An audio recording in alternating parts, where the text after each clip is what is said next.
नमस्कार, मैं फिर एक बार आपके बीच में हाजिर हूँ। S Dogra, bureau chief Delhi, Himalaya पत्रिका नेपाल से।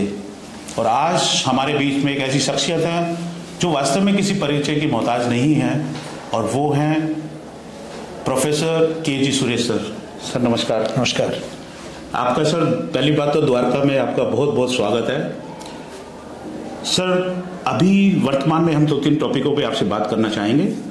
अभी वर्तमान में जैसा वर्ल्ड बुक फेयर जो है 1 से 9 फरवरी भारत मंडपम में लगा था, किताबों का हमारे एकेडमिक्स के अलावा मीडिया फील्ड में क्या भूमिका है? बिल्कुल, बहुत ही महत्वपूर्ण सवाल आपने पूछा डोगरा साहब। आप भी मीडिया कर्मी हैं और मैं मीडिया शिक्षक बनने से पहले मीडिया कर्मी रहा। जी जी। मैं समझता हूं कि मीडिया कर्मियों का साहित्य से पूरी तरह नाता छूट गया है। मैं नई पीढ़ी की बात कर रहा हूं जी। और जिसके कारण भाषा में आपको क्षरण स्पष्ट दिखाई दे रहा है जी। आज जो समाचार पत्रों की भाषा हो या टेलीविजन चैनल्स की भाषा हो, यूट्यूब चैनल्स की भाषा हो, आपको स्पष्ट दिखाई देता है कि बच्चे साहित्य नहीं पढ़ रहे हैं, उसका अभाव दिखाई दे रहा है। इस वजह से अंग्रेजी, उर्दू, अनावश्यक, जहाँ जरूरत है वहाँ बात अलग है, लेकिन अनावश्यक हम शब्दों का प्रयोग करते हैं क्योंकि आप अपने भाषा से ही परिचित नहीं हो। आपके भाषा में लोकोक्तियां नहीं हैं, कहावतें नहीं हैं, बिल्कुल सीधा प्लेन भाषा आप इस्तेमाल कर रहे हो। मैं समझता हूं कि उसका सबसे बड़ा कारण है कि हमने पुस्तकें पढ़ना बंद कर दिया है। और सिर्फ साहित्य ही नहीं, समसामयिक विषयों के बारे में भी जानकारी हमारा बहुत ही सतही समझ है और हमें गहन अध्ययन करने की जरूरत है। ये पत्रकारिता का अभिन्न अंग है। हम लोग पुस्तकालयों में न जाने कितने घंटे बिताते थे पढ़ने के लिए, लेकिन आज हम देखते हैं कि भाई ये गूगल बाबा जो आ गए हैं, तो गूगल में चले गए और अब तो चैट जीपीटी, एआई, मेटा, दुनिया भर की चीजें आ गई है, तो लोग उसमें चले जाते हैं। उसमें से जो भी सतही ज्ञान मिलता है उसमें भी बहुत गलतियां होती है, लेकिन उसको आप स्वीकार कर लेते हैं क्योंकि आपने अध्ययन किया नहीं है। तो मैं समझता हूं कि उस दृष्टि से आपने विश्व पुस्तक मेले की बात कही। एक भव्य आयोजन हमारे देश में होता है जहां दुनिया भर के प्रकाशक आते हैं, और मैं समझता हूं कि वहां मीडिया कर्मियों को, न सिर्फ उन लेखकों को, जो मीडिया कर्मी जो किताबें लिखते हैं वो तो जरूर जाते हैं क्योंकि उनका पुस्तक विमोचन होता है, कुछ किताबें बिक्री होती है, लेकिन मैं समझता हूं उससे ज्यादा जरूरी है कि जो पत्रकार हैं पाठक के रूप में वहां जाए और अलग अलग विषयों पर जो किताबें उपलब्ध है उसका जो है मुआयना ही ना करें, खरीदें, उसको पढ़ें, अपने पुस्तकालय में लाएं। ये बहुत आवश्यक है। सर अगला प्रश्न मेरा ये है, क्योंकि आजकल राजनीतिक सरगर्मियां बहुत चल रही हैं और अभी दिल्ली के अंदर जो है आम आदमी पार्टी का जिस तरह से वो पतन हुआ और अब ये भाजपा को पूरा बहुमत मिला है, इस पर आप क्या टिप्पणी करना चाहेंगे? विशेष तौर पर अभी पार्टी को मतलब क्लियर नहीं हो पा रहा है कि मुख्यमंत्री का पद किसको दिया जाए, तो भारतीय जनता पार्टी के दिल्ली में क्या भविष्य देखते हैं आप?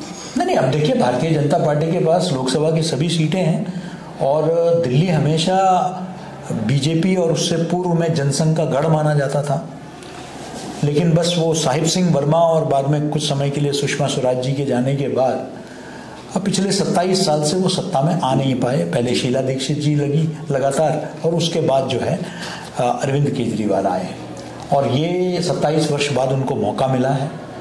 मुझे पूरा विश्वास है कि उन्होंने जो जो वायदा किया है इस बार उनका अपील सिर्फ एक वर्ग विशेष के लिए नहीं था।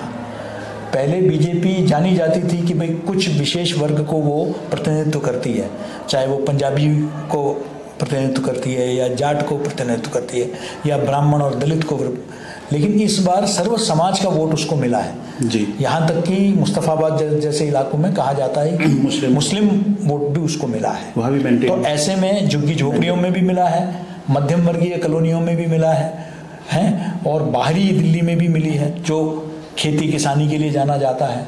तो मैं समझता हूं कि हर तरह के वोटर्स ने बीजेपी को, क्योंकि एक वो हताशा, निराशा, जो केजरीवाल ने जो जो वायदे किए थे उस पर वो पूरे उतरे नहीं, चाहे वो जमुना जी का लेकर हो, कूड़ा करकट को लेकर हो, सड़कों को लेकर हो, और उनका जो एक छवि थी उस छवि के विपरीत उन्होंने काम किए। जैसे वो कहता था कि भाई मुझे ना गाड़ी की जरूरत है, ना मकान की जरूरत है, मैं तो मेट्रो से जाया करूंगा, आपने इतनी बड़ी बड़ी बातें की कि लोगों की उम्मीद जो है आपसे बहुत थी, लेकिन आप बाद में शीश महल और बाकी वो जो लिकर स्कैम, इन सब में आप फंस गए। तो कहने का तात्पर्य यह है कि लोगों के लिए आपने एक सब्ज बाग दिखाया था, लेकिन वो सब्ज बाग को आपने लागू नहीं किया, तो इसलिए लोगों के अंदर एक निराशा आ गई, जिसके चलते वो एक एंटी इनकम्बेंसी में बदल गया। और साथ में बीजेपी लगातार, चाहे वो हिंदुत्व का विषय हो या मोदी की गारंटी जिसकी बात की जा रही है, चाहे लाड़की बहना आपके महाराष्ट्र में है, लाडली बहना मध्य प्रदेश में है, तो उन्होंने करके दिखाया है कि जो जो उन्होंने प्रॉमिस किया है, वायदे किए हैं, उसको उन्होंने पूरा किया है। तो लोगों का एक ये था कि एक बार, और तीसरा एक बहुत महत्वपूर्ण विषय ये है डोगरा साहब, लगातार दिल्ली के लोग परेशान थे जी। ये जो लगातार ये जो द्वंद्व चल रहा था, आम आदमी पार्टी सरकार, उपराज्यपाल और केंद्र सरकार, ये जो लगातार कांस्टेंट टसल जो चल रहा था, लोग कहने लगे यार तंग आ चुके थे। कहते कि यार इनका जंग तो कभी खत्म ही नहीं हो रहा। तो अब कम से कम अगर बीजेपी को ही वोट कर दिया, डबल इंजन सरकार बन गई, तो शायद वोट तो अड़ोस पड़ोस के राज्यों के साथ जो है, भाई अभी कहते हैं हरियाणा में जो है जहरीला पानी आ रहा है, फलान ढिमकान, तो अब क्या है कि हरियाणा में भी बीजेपी की सरकार है, उत्तर प्रदेश में भी बीजेपी की सरकार है, राजस्थान में भी, दिल्ली एनसीआर में पूरा जो है आपकी बीजेपी की सरकार है। तो अब लोग उम्मीद करते हैं कि अब कम से कम समन्वय बेहतर होगा और इन सबका लाभ दिल्ली एनसीआर के लोगों को मिलेगा।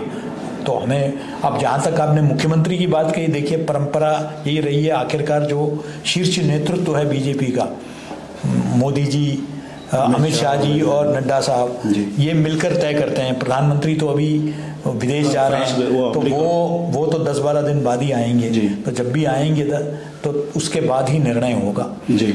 तो इसलिए अभी से कोई नाम, आपने देखा राजस्थान में, मध्य प्रदेश में, छत्तीसगढ़ में, है ना, उड़ीसा में जी, लोगों ने बहुत सारे नाम दिए थे, लेकिन बिल्कुल हटकर जो है उन्होंने किसी नाम, तो इसलिए ये भी उम्मीद की जा रही है कि यहाँ भी कोई शायद हो सकता है नया नाम हो, या तो फिर जो है, अब बाकी लोगों का नाम तो चल ही रहा है, परवेश वर्मा का नाम है और अन्य लोगों का नाम है, तो देखा जाएगा। मेरे ख्याल से अभी से इस विषय पर कुछ कहना जो है अपने पूर्व अनुभव के आधार पर जो है, मुझे नहीं लगता उचित होगा।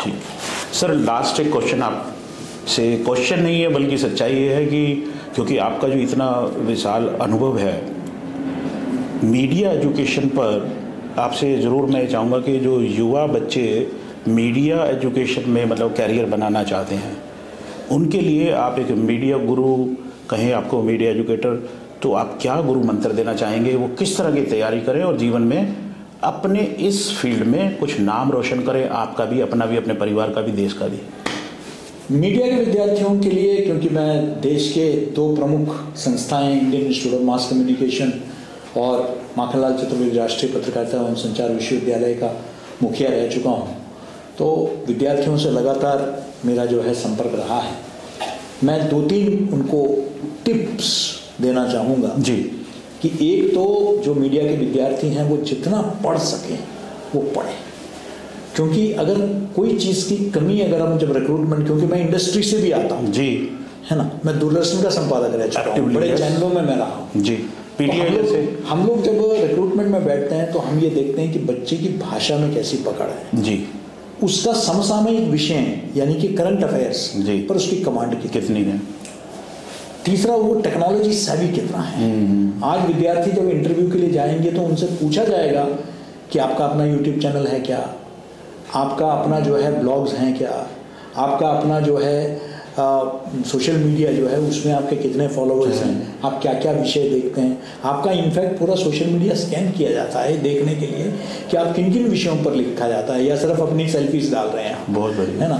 तो इस बात का भी है कि ये किन विषयों पर लिखते हैं, किन विषयों पर बोलते हैं, तो आपको अभी से ही वो तैयारी, रियाज, जिसको रियाज करना चाहिए, वो करते रहना चाहिए। और मल्टीटास्कर, देखिए अब वो समय चला गया जब आप बोलते थे कि मैं तो सिर्फ लिखूंगा या लिखूंगी, मैं तो सिर्फ बोलूंगी, एंकर बनूंगी बस। आज आपको सब कुछ करना होगा, आपको लिखना भी होगा, आपको बोलना भी होगा, आपको सोशल मीडिया में आपको पोस्टिंग भी करनी होगी। तो आज का जो मीडिया इंडस्ट्री है वो मल्टीटास्कर्स को, वो चाहते हैं कि आप मल्टीटास्कर हो, और हाँ, मैं हमेशा हर विद्यार्थी को बताता हूँ कि आपका एक विषय पर आपका विशेषज्ञता होनी चाहिए, कमांड होनी चाहिए। कोई भी एक विषय आप ले लीजिए, उस पर आप मास्टर। आप वो कहते हैं, पहले होता था कि you are a jack of all trades master of none. अब है you have to be a jack of all trades as a journalist but a master of at least one. Very good. तो नन से one.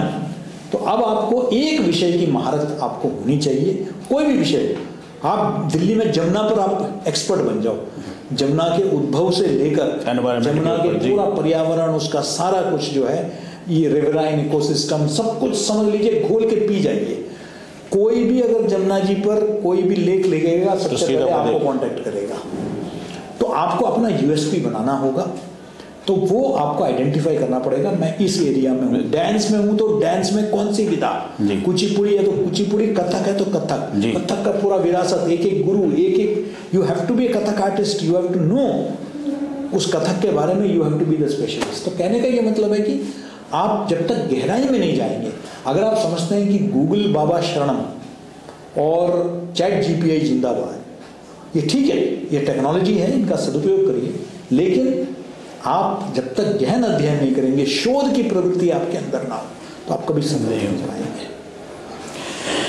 तो आपने देखा कि हमारा जो केजी सर से आज जो कन्वर्सेशन हुआ है, वो ना केवल मीडिया में जो कैरियर बनाना चाहते हैं उनके लिए, बल्कि आवाम के लिए, जो भी मीडिया को बड़े शौक से देखना और समझना चाहते हैं, ख़ास तौर पर पेरेंट्स के लिए भी ये मुझे लगता है कि बातचीत जो है वो वास्तव में काफ़ी उपयोगी साबित होगी। सर नमस्कार और बहुत बहुत धन्यवाद आपका समय देने के लिए।